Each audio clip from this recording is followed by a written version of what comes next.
Hi ಎಲ್ಲರಿಗೂ, ಹೇಗಿದ್ದೀರಾ? ಎಲ್ಲ ಚೆನ್ನಾಗಿದ್ದೀರಾ ಅನ್ಕೋತೀನಿ.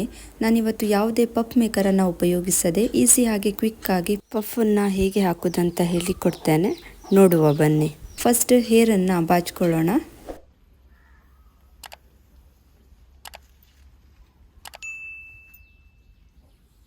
ನಂತರ ನಡುವಿನ ಹೇರ್ಸನ್ನು ಕೋಮ್ನ ಯೂಸ್ ಮಾಡಿ ಈ ರೀತಿಯಾಗಿ ತಗೊಳ್ಳಿ.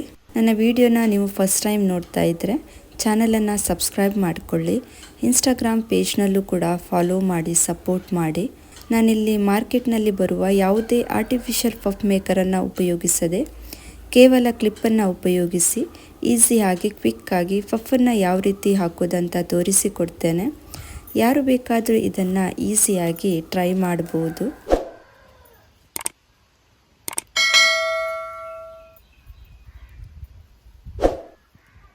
ನೋಡಿ, ಸ್ವಲ್ಪನೇ ಹೇರ್ಸನ್ನು ತಗೊಂಡು ಈ ರೀತಿಯಾಗಿ ಬ್ಯಾಕ್ ಕೂಮ್ ಮಾಡಿದರೆ ಆಯಿತು. ಹಿಂದುಗಡೆ ಯಾವುದೇ ಹೇರ್ ಸ್ಟೈಲ್ ಹಾಕ್ಕೊಂಡು ಮುಂದೆ ಪಫ್ ಹಾಕಿದರೆ ಸಾಕು, ಫೇಸ್ನ ಲುಕ್ಕೇ ಚೇಂಜ್ ಆಗುತ್ತೆ. ಡಿಫ್ರೆಂಟಾಗಿ ಚೆನ್ನಾಗಿ ಕಾಣುತ್ತೆ ಫೇಸ್. ಹೇರ್ ಸ್ಟೈಲ್ ಹಾಕಬೇಕಂತ ಇಲ್ಲ, ಪಫ್ ಹಾಕಿ ಹೇರ್ ಬಿಟ್ಟರೂ ಕೂಡ ಚೆನ್ನಾಗಿ ಕಾಣುತ್ತೆ, ಅಥವಾ ಪಫ್ ಹಾಕಿ ಪಾನಿಟೈಲ್ ಹಾಕಿದರೂ ಕೂಡ ಚೆನ್ನಾಗಿ ಕಾಣುತ್ತೆ.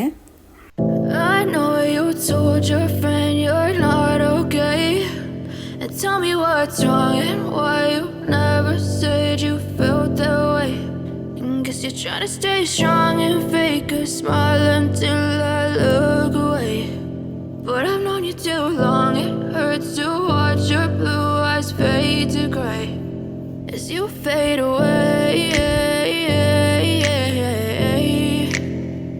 as you fade away.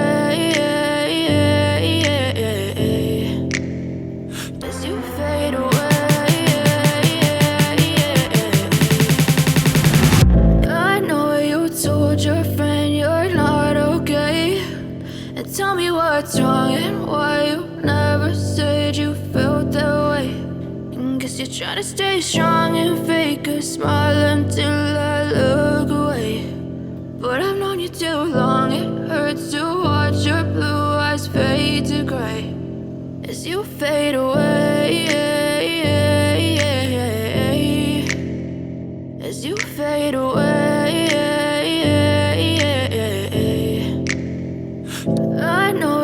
Told your friend you're not okay.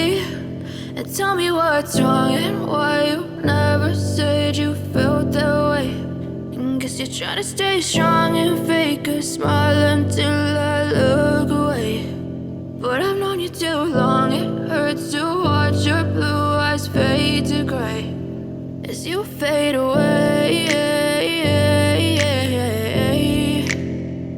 as you fade away.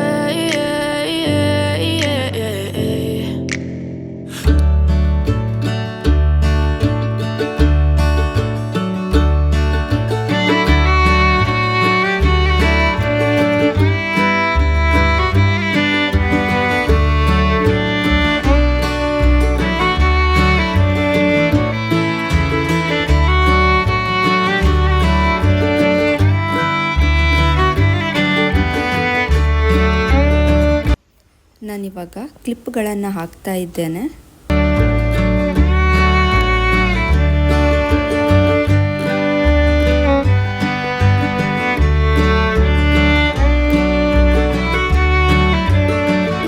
ನೋಡಿ ಎಷ್ಟು ಪರ್ಫೆಕ್ಟಾಗಿ ಪಫ್ ಬಂದಿದೆ. ನೀವು ಸಹ ಮನೆಯಲ್ಲಿ ಟ್ರೈ ಮಾಡ್ತೀರಾ ಅನ್ಕೋತೀನಿ. ಇದು ಇವತ್ತಿನ ವಿಡಿಯೋ ನಿಮಗೆ ಇಷ್ಟ ಆಗಿದೆ ಅನ್ಕೋತೀನಿ. ಇಷ್ಟ ಆದರೆ ಪ್ಲೀಸ್ ಒಂದು ಲೈಕ್ ಮಾಡಿ, ನಿಮ್ಮ ಫ್ಯಾಮಿಲಿ ಫ್ರೆಂಡ್ಸ್ ಜೊತೆ ಎಲ್ಲ ಶೇರ್ ಮಾಡಿ. ಹಾಗೆ ಮತ್ತೆ ಸಿಗ್ತೀನಿ ಒಂದು ಹೊಸ ವಿಡಿಯೋವೊಂದಿಗೆ. ಅಲ್ಲಿ ತನಕ ಬಾಯ್.